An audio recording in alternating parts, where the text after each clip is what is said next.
తరపున అడ్వకేట్లు వారు వాదిస్తారు. సో ఇది జరగబోయే విషయం. సార్, ఇప్పుడు మీరు చూసినంత వరకు దాదాపు గడిచిన 10 నెలలుగా ఇది నడుస్తూ ఉంది. మీరు చూసినంత వరకు ఇందులో మెరిట్స్ ఏ మేరకు ఉన్నట్టు అనుకుంటున్నారు మీరు? అంటే మీ అవైలబుల్ ఇన్ఫర్మేషన్ ప్రకారం. అంటే అవైలబుల్ ఇన్ఫర్మేషన్ ప్రకారం వాళ్ళు అనేక విషయాలు వారు చెప్పారు. అంటే టోటల్ ఈ లిక్కర్ పాలసీని ఎలా మార్చారు, లిక్కర్ పాలసీ మార్చిన తర్వాత ఆటోమేటిక్ సిస్టమ్ నుంచి మాన్యువల్ సిస్టమ్కి ఎలా తీసుకురావడం జరిగింది, ఆ తర్వాత ఏవైతే డిస్టిలరీస్కి ఇచ్చారో వాళ్లతో కుమ్మక్కయి అక్కడ నుంచి ప్రొడక్షన్ మీద కూడా వీరు మార్పులు చేశారు. ఆ తర్వాత సిస్టంలో రాకుండా వీటిని ఈ విధంగా డబ్బులు రాబట్టడం జరిగింది.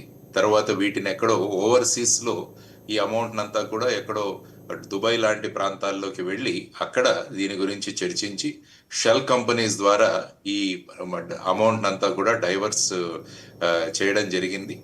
ఆ తర్వాత వచ్చేసి మళ్ళా ఎవరో గోల్డ్ కంపెనీస్ ఏవైతే ఉన్నాయో, బంగారు షాపులు ఏవైతేనో వాళ్ళ దగ్గర కమిషన్లు తీసుకొని మళ్ళా దీన్ని రీరూట్ చేశారు అన్నది మనకు బేసిక్గా వినిపిస్తున్నది, లేకుంటే పేపర్ నుంచి మనకు వచ్చిన సందర్భం.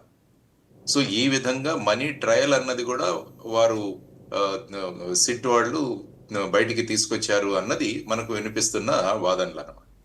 సో ఇలాగే మీరు చూసుకుంటే ఇంతకుముందు 2023వ సంవత్సరం కూడా ఇంకొక లిక్కర్ కేసు రిజిస్టర్ అయింది మన దగ్గర, ఇదే ఎస్ఐటి.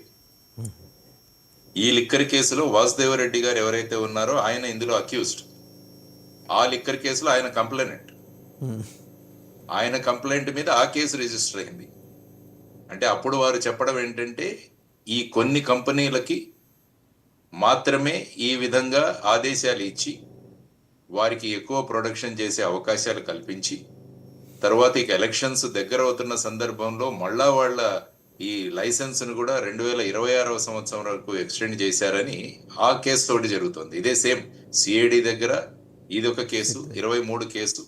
అందులో ఐ థింక్ చంద్రబాబు నాయుడు గారు, తర్వాత కొల్లు రవీంద్ర గారు, అప్పుడు పనిచేసిన ఐ థింక్ ఒక ఐఏఎస్ ఆఫీసరు, వీరందరినీ కూడా అందులో నిందితులుగా పేర్కొనడం జరిగింది.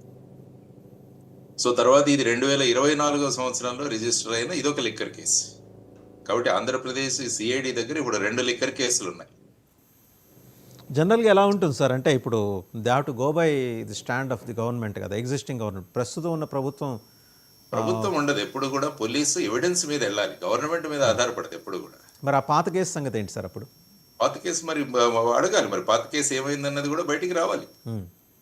అంటే 2 కేసులు ఉన్నప్పుడు ఆ 2 కేసుల గురించి విచారణ జరగాలి. గవర్నమెంట్ మారినంత మాత్రాన చట్టం మారదు, తర్వాత వచ్చేసి ఆ ప్రక్రియ కూడా మారదు.